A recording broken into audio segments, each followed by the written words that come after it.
Oh,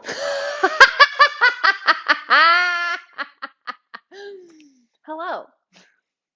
Welcome to Tuesday's Live, where I will forever drive Brad crazy for not being ready when he hits the button. Happy Tuesday, or whatever day it is when you're watching this. Today's discussion is how fast should I be going when I'm doing my practice? I'm here on the reformer, but this information applies whether you're on the mat, Cadillac, anything like that. So first of all, thank you to the person who gave me this question. I'm so grateful. Your questions are what makes these Tuesday lives happen. So that is exactly why we're here, is to answer your questions. And this one was, how fast should I be going? So this question came about because I was talking with one of my members on onlinepilatesclasses.com, and she said, do you move, how fast do you move in your own personal practice? Do you move as fast as we go in OPC? And for the record, we don't go that fast in OPC, but we flow.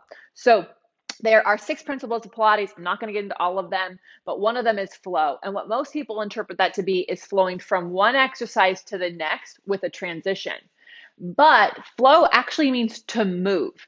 And if you move too slow, you are going to end up with more of the more dominant muscles that are already, she's going to go outside. If our sliding glass door opens up, I'm so sorry.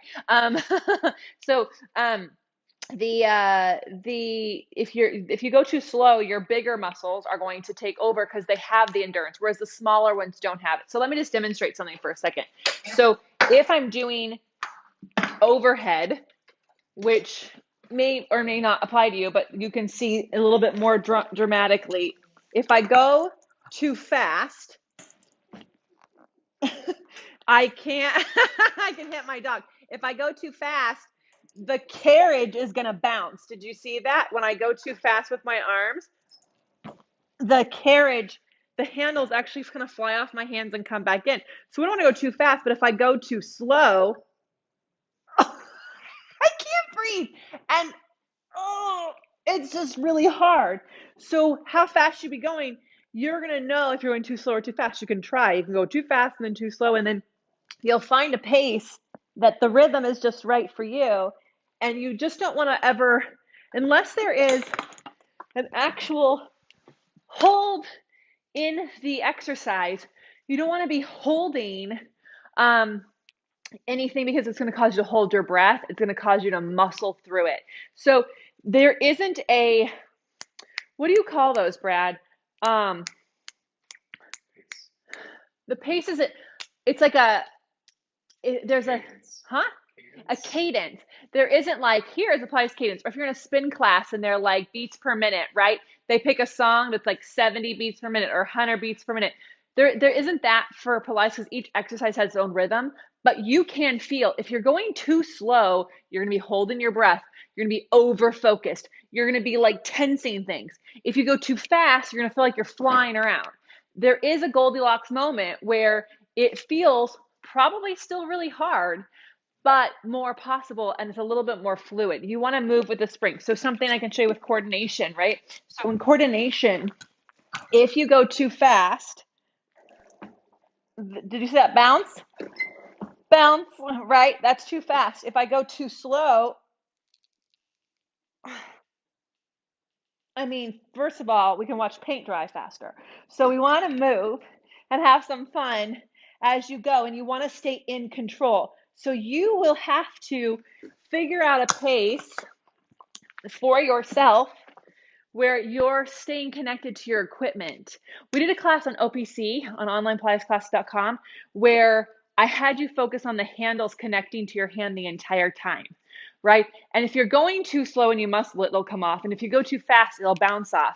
But if you go just right, you'll feel it. And so what I would say is, in your own personal practice, see how fast you can go and stay connected. At the moment that you're disconnecting because of speed, then you just back off. You go a little slower, right? If you're in someone else's class, notice if the pace is affecting your connections, right? And then that's kind of how you do it. I know this is really in theory and very esoteric and like zero. Here is the exact answer. But welcome to Pilates. Everybody is different, and your body is going to move a little bit differently than mine. on any given day, and you can start to move faster the more you advance in your practice. But please, please, please do not hold exercises, because you're just going to end up in these bigger muscles that are strong enough to have the endurance. In Pilates, we want those smaller muscles working for us all the time. Those smaller muscles, they're phasic muscles. They don't have endurance. They cannot stay on. So you want to move at a pace that allows them to connect and then take the break that they need. And the more advanced you get in your practice, the faster you can go with control. Control does not mean slow. Thank you for joining us live. Thank you for being at this wonderful thing where we have dogs who just enter the room at any time. It's super, super fun to do this with you.